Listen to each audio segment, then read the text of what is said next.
समझती हूँ कि भारतीय जनता पार्टी वाले के लोगों को ये समझना चाहिए कि जो सिद्धांत बाबा साहब अम्बेडकर ने दिए और जो संविधान की संरचना बाबा साहब अम्बेडकर जी ने करी, देश उन्हीं सिद्धांतों पे, उन्हीं के विचारों पे आगे बढ़ेगा। और जिस तरह से बाबा साहब का अपमान आज जब हम 75वीं संविधान दिवस मना रहे हैं, इस उपलक्ष्य में हुआ है, तो ये निंदनीय है। हम चाहते हैं कि भारतीय जनता पार्टी वाले इसके लिए माफी मांगे। आपने उनका प्लैक देखा? पहले गांधी जी यहाँ थे, पीछे कर दिया, बाबा साहब यहाँ थे, उनको पीछे कर दिया। तो ये तो बताता है कि इनकी मानसिकता कैसी है। जो देश के लीडर्स रहे हैं, जिन्होंने इस देश को आजादी दी, कॉन्स्टिट्यूशन दिया, उनको अपने पीछे कर दिया। हाँ? साफ तौर पर कह रहे हैं कि हमने भारत रत्न बाबा साहब को, अरे वो कुछ भी कहे, कर कुछ रहे हैं, बोल कुछ रहे हैं, कर कुछ रहे हैं, बोल कुछ रहे हैं, कर कुछ रहे हैं। अगर आपने गांधी जी और अम्बेडकर जी के स्टैच्यू को यहाँ सामने से लेकर पीछे कर दिया, तो ये आपकी मानसिकता है। और आपने उनका प्लैक देखा? जाके फोटो लीजिए। उनके प्लैक में लिखा हुआ है पिछड़े वर्गों के संरक्षक। ऐसा लिखना चाहिए। देश के संरक्षक है, संविधान के संरक्षक हैं, पिछड़े वर्गों को क्यों? सबके संरक्षक है। Disrespecting the Baba Sahib. They are protecting to cover their self-defense.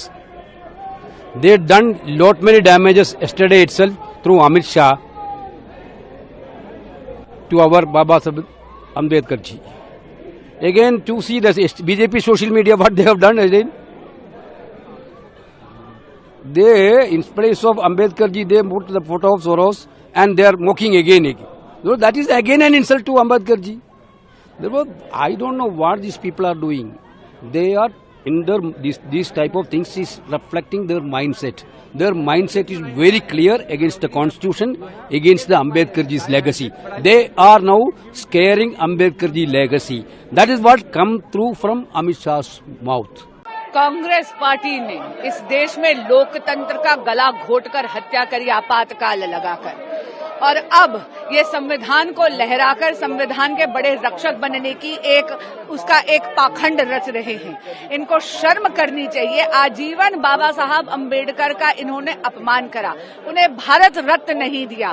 और आपको देखना होगा कि अगर किसी ने बाबा साहब अम्बेडकर के आदर्शों को चरितार्थ करा, यदि संविधान को जीवंत रूप में भारत में लागू करा, तो वो है आदरणीय प्रधानमंत्री श्री नरेंद्र मोदी जी।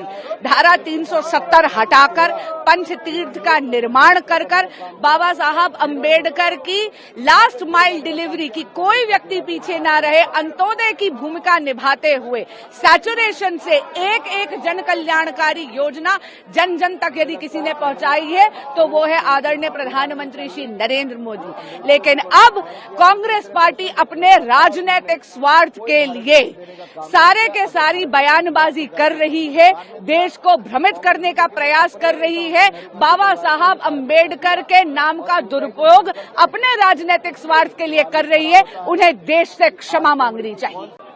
इतिहास गवाह है कि किस तरह से नेहरू गांधी परिवार ने अम्बेडकर जी का अपमान भी किया, राजनीति से बाहर करने का षड्यंत्र रचा।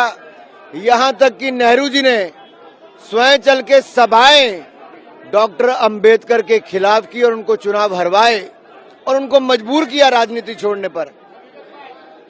तीन पीढ़ियां, पंडित नेहरू, इंदिरा गांधी जी और राजीव गांधी जी, इन्होंने भारत रत्न बाबा साहब अंबेडकर को नहीं दिया।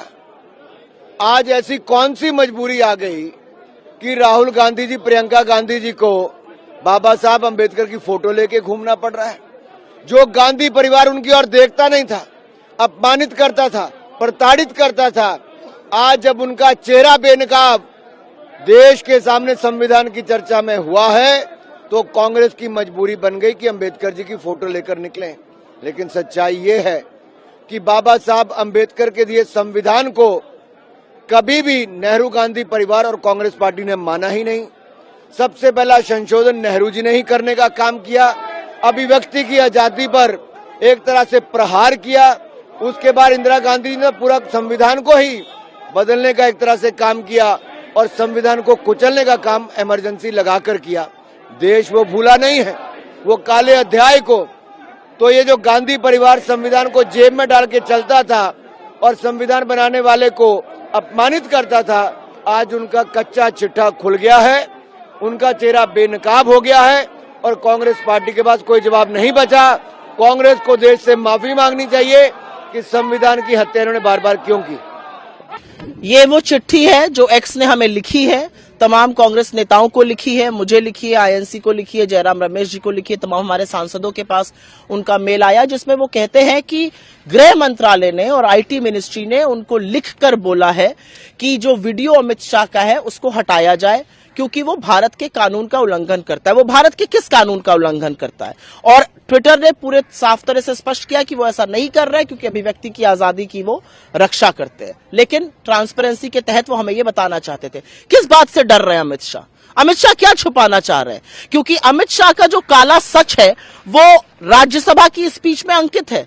34 पन्ने में उनकी स्पीच है, 344वें पन्ने के अंत में देख लीजिए क्या लिखा हुआ है। साफ वही लिखा है जो हमने दिखाया है कि मान्यवर आजकल फैशन हो गया है अंबेडकर अंबेडकर अंबेडकर करने का। इतनी बार अगर भगवान का नाम ले लेते तो स्वर्ग मिल जाता।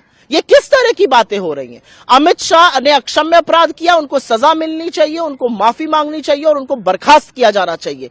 उनके बचाव में नरेंद्र मोदी उतरे हुए हैं और आप अब प्लेटफॉर्म्स को लिखकर हमें डराने धमकाने की बात कर रहे हैं। ना हम डरेंगे और ना आपकी गीदड़ धमकियों से हम डरते हैं। लेकिन उसी बीच कल रात को बीजेपी ने एक और अक्षम्य अपराध किया। मतलब आपने पाप किया है और आप उससे बड़ा पाप कर रहे हैं। ये तस्वीर 10:45 पर बीजेपी के ट्विटर हैंडल से गई, जिसमें कल जो हम लोगों ने प्रदर्शन किया था बाबा साहब की फोटो लेकर के प्लैकार्ड्स लेकर, कांग्रेस अध्यक्ष थे, राहुल जी थे, प्रियंका जी थी, तमाम सांसद थे, विपक्ष के कई सांसद थे, उसको एडिट करके आपने जॉर्ज सोरोस की फोटो लगा दी। क्या बाबा साहब को एडिट करना आपके लिए इतना आसान है? और उस व्यक्ति से जिसको आप राष्ट्र विरोधी मानते हैं। ये असली पिक्चर है और इस पिक्चर में बाबा साहब है। आपकी यही सोच दिखाती है कि आपको संविधान से दिक्कत है, आपको बाबा साहब से दिक्कत है। आप गिवन अपॉर्चुनिटी पे जब मौका मिलेगा आप उनके संविधान को और उनको हटा देना चाहते हैं। लेकिन ये देश बाबा साहब के निर्मित संविधान से ही चलेगा। ये कान खोलकर सुन लीजिए। है और भारत के गृह मंत्री माननीय श्री अमित शाह जी ऐसे नेतृत्व करता है कि जो बाबा साहब के पुजारी हैं, बाबा साहब के प्रति अगाध श्रद्धा रखते हैं और बाबा साहब के अनुयायियों की भावनाओं के अनुरूप काम करते हैं। और कांग्रेस जब उसकी राजनीतिक जमीन खिसक चुकी है तो फर्जी मुद्दे उछाल रही है जिसमें कोई तथ्य नहीं है और कांग्रेस पर देश का भरोसा नहीं है। बाबा साहब के अनुयायियों और समर्थकों का तो बिल्कुल भरोसा नहीं।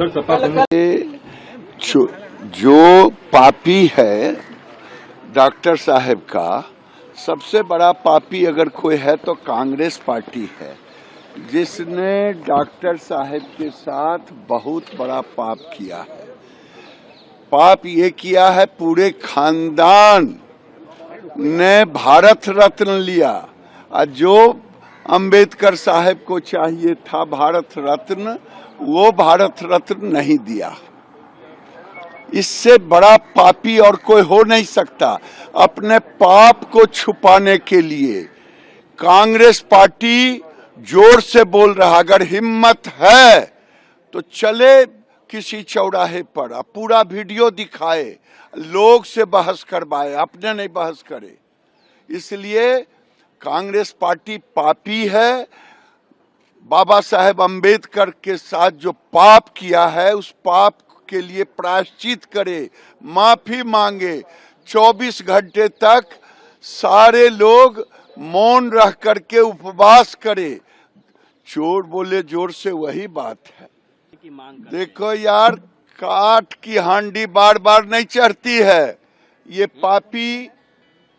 पापी है कांग्रेस ने बाबा साहेब के साथ अन्याय किया। बाबा साहेब को भारत रत्न नहीं दिया, बाबा साहेब को हराया चुनाव में, बाबा साहेब को अपमान किया है। इस अपमान को छुपाने के लिए ये पापी जगह जगह अब ये चाह रहा जैसे लोकसभा के चुनाव में भ्रम फैलाया। ये भ्रम नहीं चलेगा। सारा वीडियो लोग देखेगा पूरे जगह, तब पता चलेगा। देखिए बाबा साहब के साथ क्या अन्याय किया है।